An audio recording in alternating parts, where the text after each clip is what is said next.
Oh hey, welcome in to Deep South Rust. I'm Levon. In today's video, we've got a 2014 Jeep Cherokee with a Misfire code, P0301 to be exact. Now the customer stated that he had already done a few coils on it. So what we're going to do is we're going to bust into this thing a little bit and see if we can't find the main culprit. I have a good feeling we're probably going to find it on that back bank. Very possibly just a bad plug.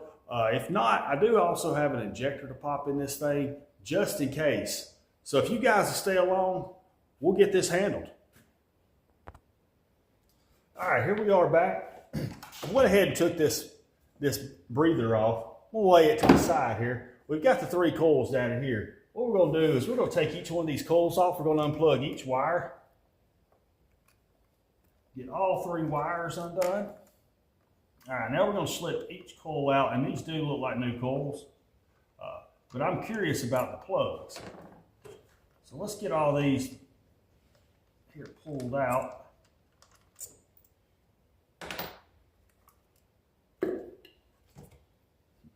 Sometimes I like to look right down the end of my boots. If you can see down the end of that boot, sometimes you'll see the actual misfiring marks on the boot of the coil. These here don't seem to have any, but yet these are new coils, so I'm sure that one right there was he was hanging on for dear life. All right, so now I got those out. I'm gonna get down here with my plug socket, and I'm gonna slip each one of these plugs out and just lay my eyes on them and see what they look like. Now I have some more plugs to go in it, so we're gonna go ahead and put those in anyway.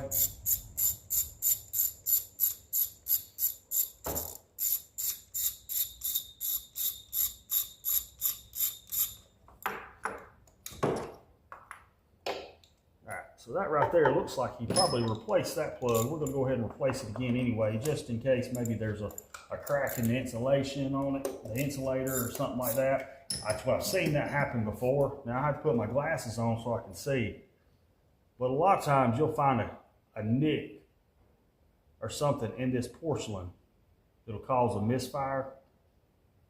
I don't see that in that one, but we're going to change it anyway.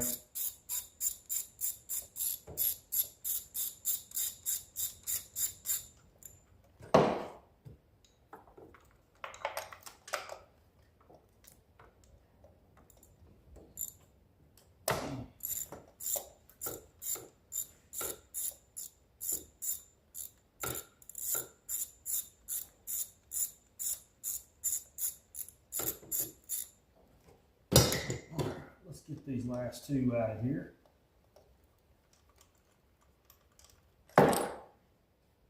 Don't want to stick in my socket. That's okay.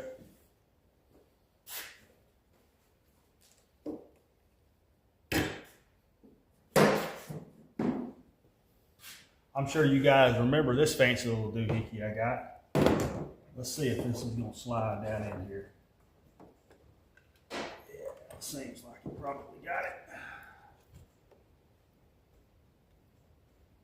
Now these plugs right here definitely haven't been changed. You can see they've been in there for quite a while. So we're definitely going to want to change those. Let's check this other one out.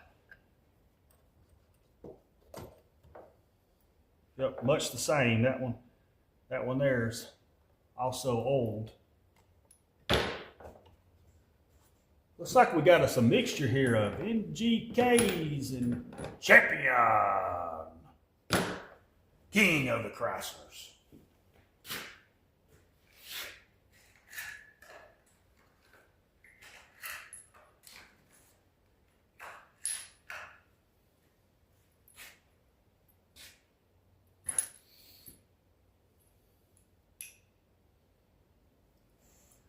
All right, we'll slip these new ones down in, and we'll just kind of go from here. If need be, I'll take my bore scope and go down in this cylinder here and see if there's something going on. It's doubtful. I'm kind of guessing that we've got either a bad coil, possibly a bad injector. I didn't see any signs of a random misfire. It just seems to be all on one cylinder.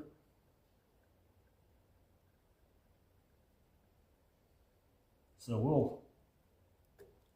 we'll do the easy stuff first before we get into some of the more technical things.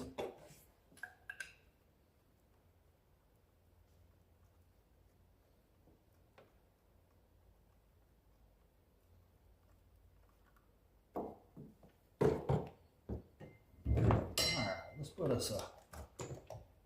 put us a cinch down on these puppies.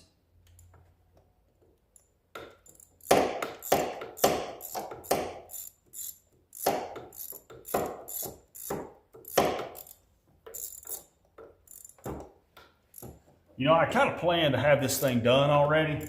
I was actually going to shoot this video yesterday,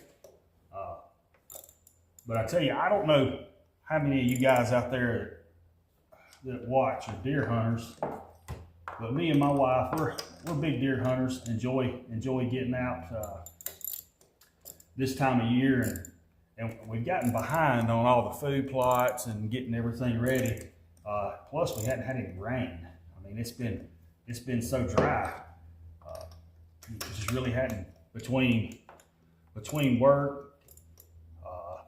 my shop here, and no rain. I just ain't had time to get out and do any food plots. So yesterday I did a couple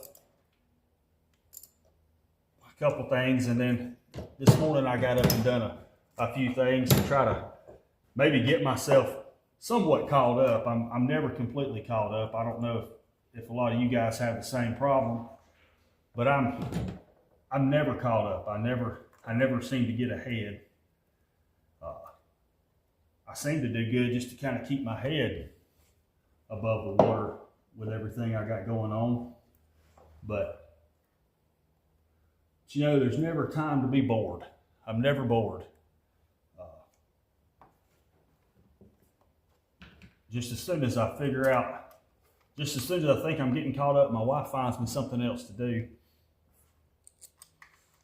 So she makes sure that I never have a chance to have any boredom in my life. All right, so let's switch these coils back down. I already got the wires hooked back up on them.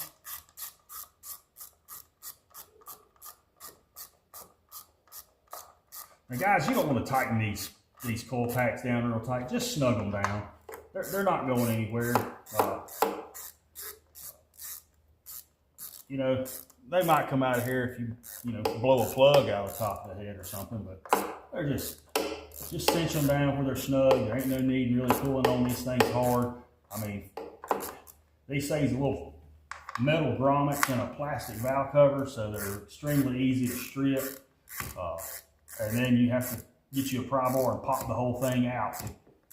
Then you have no way of holding your coil down, unless you maybe melt into it and put your little insulator back in there, your grommet with your threads, or helicoil. I don't know what you would do in that aspect, and it's plastic. Probably just replace the valve cover at that point. All right, so we got all those hooked back up. We're going to put this breather back down in here, or get it slid back down, you know, ever so smoothly. You know, finesse is everything. Yeah, you know, finesse it in there real good.